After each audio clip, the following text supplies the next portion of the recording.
Hello student, स्वागत है आपका हमारे यूट्यूब चैनल में। तो आज हम लोग गुणनखंड का तीसरा पार्ट करने वाले हैं। दो पार्ट ऑलरेडी हमने दे दिया है। यदि आपने उस दोनों पार्ट को नहीं देखा है तो आप उस दोनों पार्ट को ज़रूर देख लें, क्योंकि हमने उस वीडियो में एकदम बेसिक से बताया है, चर अचर, उसके बाद गुणनखंड को सॉल्व कराया है, ठीक ना। तो ये तीसरा पार्ट है और इसका चौथा पार्ट जो बहुत जल्दी आएगा, जिसमें अंडर रूट वाला आपको गुणनखंड का नाम सिखाएंगे, अंडर रूट का, ठीक ना। चलिए इस वीडियो को हम स्टार्ट करते हैं। देखिए क्या करते हैं। सबसे पहले मैंने बताया था, फर्स्ट स्टेप हमने क्या बताया था हमने कि एक्स स्क्वायर का जो भी गुणांक होता है, मतलब एक्स स्क्वायर का जिससे भी आगे गुणा हुआ होता है उसका सबसे अंतिम वाले पद में गुणा करा देते हैं। तो एक्स स्क्वायर गुणा किससे हुआ है बताइए। कहेंगे सर किसी से नहीं हुआ है, तो किसी से नहीं हुआ तो एक्स हुआ है, इसके आगे एक है ही है, ठीक ना। कुछ नहीं होता तो क्या होता है, एक गुणांक में जरूर होता है, ठीक है। तो एक इसके सामने है, जब एक में आप 10 से गुणा कराएंगे कितना आएगा, आपका 10 आएगा। यहाँ पर क्या कीजिए, आप लोग 10 लिख लीजिए, ठीक ना। 10 लिख लिए ना। अब 10 को आपको क्या करना है, अब ये 10 आया ना, इसको ऐसे दो भागों में तोड़ना है। आपको ऐसे दो भागों में तोड़ना है, जिनको गुणा करने पर क्या आ जाए, 10 आ जाए, और घटाने पर क्या आ जाए, -3x आ जाए। अब घटाने पर हम क्यों बोले हैं, जोड़ने पर भी तो आ सकता है। हमने इसलिए बोला है क्योंकि यदि यहाँ पर माइनस का चिन्ह होगा तो हम घटा कर आंसर लाएंगे, ये मतलब -3x लाएंगे, ठीक ना। यहाँ प्लस का चिन्ह होगा तो हम जोड़कर -3x लाएंगे। मतलब इसके अनुसार हम क्या करते हैं, इस चिन्ह के अनुसार प्लस या माइनस करते हैं, घटाते हैं, जोड़ते हैं, ठीक ना। देखिए माइनस चिन्ह है ना, तो इन जो भी दो अंक को तोड़ेंगे, जो आएगा उसको क्या करेंगे, माइनस करेंगे, ठीक है। तो बताइए 10 को ऐसे दो भाग में तोड़िए, जिनको गुणा करने में क्या जाए 10,000, जोड़ घटाने में क्या जाए -3x आ जाए।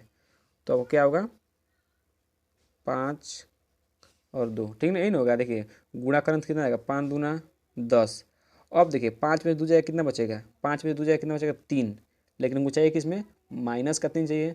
तो क्या कीजिए आप, -5 में से -5 प्लस 2 कर दीजिए, तभी देखिएगा -5 प्लस 2, तो घटाएंगे तो कितना जाएगा, माइनस प्लस माइनस घटाएंगे तो -3 आ जाएगा ना। हमको वही चाहिए, ठीक ना।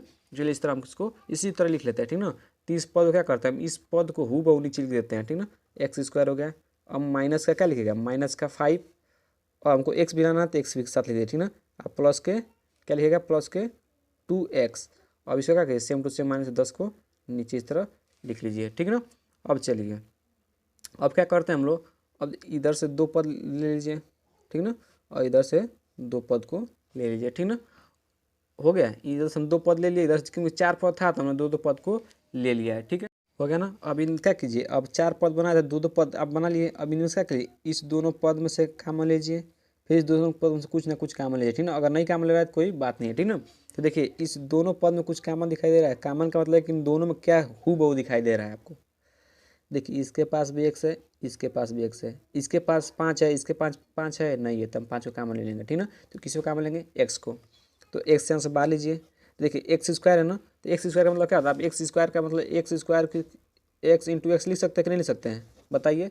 देखिए हमने एक एक्स तो बाहर ले लिया है, लेकिन अब क्या बचा है, अभी एक एक्स बचा है ना, तो इसको अंदर आप ले लीजिए, ठीक ना। माइनस से आप लगा दिए, ठीक ना। यहाँ से एक्स जब आप बाहर ले लिए हैं तो हम क्या बचा, बस 5 ही बचा है, तो 5 को 5 ले लीजिए, ठीक ना। ठीक है। अब इन दोनों में से कामन लीजिए। अब देखिए इसके पास एक्स है लेकिन इसके पास एक्स है नहीं है, तो हम एक्स को कामन नहीं लेंगे, ठीक ना। अब बताइए यहाँ प्लस, यहाँ प्लस उतार दीजिए, ठीक ना। अब देखिए यहाँ पे 2 है, लेकिन 10 में 2 है, देखिएगा 10 को आप 10 है, 10 को आप इस तरह लिख सकते हैं ना, 2 गुणे 5 तभी 10 आएगा। देखिए यदि इसमें यहाँ भी 2 है और यहाँ भी 2 है, ठीक ना, तो 2 को यहाँ काम ले लीजिए, ठीक ना। तो यहाँ पर जब यहाँ से आप 2 काम लेंगे क्या बचेगा, एक्स बचेगा। और यहाँ से जब आप 2 इसमें सब यदि निकाल लेते हैं, यदि मान लीजिए इसको हम निकाल लेते हैं, क्या बचा, बस 5 ही नहीं बचा, तो यहाँ पर आप 5 लिख लीजिए, बस आपका आंसर समझिए आ चुका है, ठीक ना।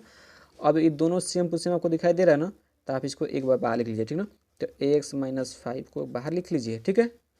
अब जिसको जिसको आप कॉमन लिए उसको एक बार लिख लीजिए, उसको जोड़ एक ही पास लिख लीजिए, ठीक ना। देखिए एक्स है तो एक्स लिखिए, अब प्लस का 2 है तो प्लस का 2 लिख लीजिए, बस यही आपका गुणनखंड हो गया, ठीक ना।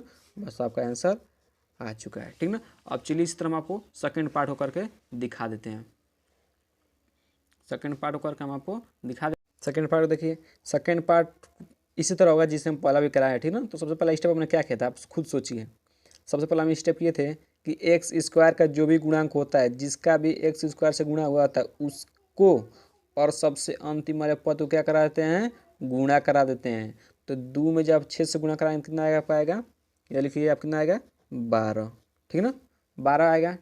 और उसका सेकेंड स्टेप हमने क्या किया है, सेकेंड स्टेप हमने किया है कि 12 को ऐसे दो भागों में तोड़िए, दो भागों में तोड़िए, जिसको गुणा करने में क्या है 12 आ जाए, और घटाने में क्या आ जाए, घटाने में क्या आ जाए प्लस का 1x आ जाए, क्योंकि कुछ नहीं है इसे गुणा मत 1 है तो प्लस का 1x है, प्लस का आना चाहिए, ठीक ना। अब हमने बताया उसके बाद कि घटाएंगे कि जोड़ेंगे, क्या करेंगे, इसको कैसे पता करते हैं, इस चिन्ह को देखकर हम पता करते हैं। यदि यहाँ पर माइनस चिन्ह होगा तो जो भी दो भागों में टूटेंगे उनको घटाकर माइनस प्लस का 1x लाएंगे। यदि यहाँ प्लस का चिन्ह होगा तो जो भी दो टूटेंगे उनको क्या करेंगे, उनको प्लस करके प्लस का 1x लाएंगे, ठीक ना। यहाँ माइनस चिन्ह है ना तो माइनस करके लाएंगे, ठीक है। अब चलिए इसको दो भागों में तोड़िए, इसको दो भागों में तोड़िए कि गुणा करने में 12 आ जाए और घटाने में क्या आ जाए 1x आ जाए। तो बताइए क्या होगा। देखिए आप बहुत से बच्चे होंगे कहेंगे 6 1 हो जाएगा, काम 2 हो जाएगा, ये भी देखिए 6 दूना 12, लेकिन घटाएंगे तो क्या आपको 1x मिलेगा, नहीं मिलेगा, तो ये आपका नहीं होगा, ठीक है। अब इसको तोड़िए, खुद सोचिए आपका क्या होगा, आपके दिमाग में आया होगा 4 और 3, बहुत अच्छा, 4 3 आया ना, अरे गुणा करना 4 3 12 आ गया ना, 12 आ गया कि नहीं आ गया। अब देखिए अब 4 में से आप 3 घटा देंगे तो प्लस का 1x मिल जाएगा, ठीक ना, लेकिन यहाँ पे x लिखना पड़ेगा, वहाँ पर हम लिख कर दिखाएंगे आपको, ठीक है ना। तो चलिए अब क्वेश्चन को आगे कैसे करते उसको बता देते हैं, ठीक ना। इस पहला पद को क्या लिखते हैं, पहला पद हम लोग हूबहू नीचे लिखते हैं, ठीक ना। तो 2x² हम लिख लिया, ठीक है। अब देखिए यहाँ पर प्लस से प्लस हम लिख दिए, ठीक ना। अब यहाँ 4x, ठीक ना, अब माइनस का 3x, ठीक ना। देखिए 4x में 3x जाएगा, कितना बचेगा 1x बचेगा, बस। अब ये वाला जो पद है उसको सेम टू सेम नीचे लिख दीजिए, ठीक ना। आपको ये नहीं करना, आपको 4 में से 3 को घटा कर 1 लाना है, ठीक ना। और बहुत बच्चे करते हैं कि -3 है प्लस के 4 ऐसे भी कर देते हैं, तो एक आंसर तभी भी कितना आएगा, तभी एक ही आएगा, ठीक ना। तो आप इसको आगे पीछे भी लिख सकते हैं, ठीक है, उससे कोई दिक्कत नहीं होगी, ठीक है ना। अब चलिए इसको हम कर लेते हैं आगे। और उसके बाद अब 4 पद बन गए, देखिए एक पद एक पद एक पद एक पद, मतलब 4 पद इसमें आपको दिखाई दे रहा है, ठीक ना। तो आप इस 2 पद को ले लीजिए, ठीक ना, उसके बाद इस 2 पद को आप ले लीजिए, ठीक ना। अब देखिए इन दोनों पद में देखिए कामन क्या है, जो कामन उसका क्या कर लीजिए बाहर ले लीजिए, ठीक ना। कामन मतलब कि दोनों में क्या हूबहू दिखाई दे रहा है, ठीक है। देखिए यहाँ भी x है और यहाँ भी x है, यहाँ भी x है और यहाँ भी x है ना, तो ठीक है ना। तो यहाँ पर आप पहले x कामन लीजिए, ठीक ना। और यहाँ पर देखिए x हो गया ना। अब यहाँ भी 2 है और 4 के अंदर भी 2 है, ठीक है। देखिए 4 को आप इस तरह लिख सकते हैं 2 गुणे 2, ठीक ना। तो यहाँ भी 2 है और यहाँ भी 2 है, ठीक ना। तो यहाँ पर भी 2 कामन लीजिए, ठीक ना। तो यहाँ से 2x कामन ले लेंगे तो यहाँ कितना x बचेगा, अभी 1x बचा है ना, ठीक है, क्योंकि x² का आप इस तरह लिख सकते हैं x × x लिख सकते हैं। तो आपने 1x तो बाहर ले लिया, तो 1x बच गया भाई, x अंदर लिख लिया, ठीक ना। प्लस का ला लीजिए, ठीक ना। यहाँ जब आप x तो कामन ले लिए तो x यहाँ बचेगा नहीं, ठीक है।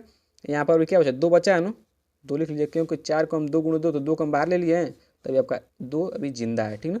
इसको अंदर लिख लिए, ठीक है। अब देखिए यहाँ भी माइनस है, यहाँ माइनस है, आप माइनस को कामन ले लीजिए, ठीक ना, क्योंकि दोनों तरफ माइनस था, ठीक है। अब देखिए यहाँ x है, यहाँ x नहीं है, तो x को कामन नहीं लेंगे क्योंकि दोनों तरफ x होना चाहिए, ठीक है। अब चलिए अब कुछ देखते हैं और कोई कामन मिल कि नहीं मिल रहा है। देखिए यहाँ पर 3 है, लेकिन यहाँ कोई 3 दिखाई दे रहा है, हाँ देखिए 6 के अंदर 3 होता है ना, क्योंकि आप 6 को 2 × 3 लिख सकते हैं, नहीं लिख सकते हैं, बिल्कुल लिख सकते हैं।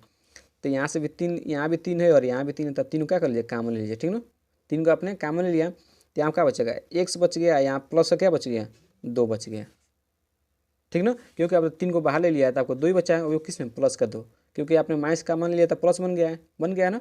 अब चलिए क्या करते हैं, देखिए ये दोनों पद सेम टू सेम दिखाई देने के लिए दिखाई देंगे, देखिए सेम टू सेम दिखाई दे रहा है ना। तो आप इसको एक बार लिख लीजिए, ठीक ना। आप इसको एक बार लिखिए x + 2 एक बार लिख लिए, उसका जहाँ जब आपने काम मान लिया उसको एक बार लिख लीजिए। तो देखिए यहाँ पर आपने काम मान लिया है तो यहाँ पर लिखिए 2x, यहाँ भी काम मान लिया तो इसको लिखिए -3, बस आपका यही आंसर हो गया, ठीक ना।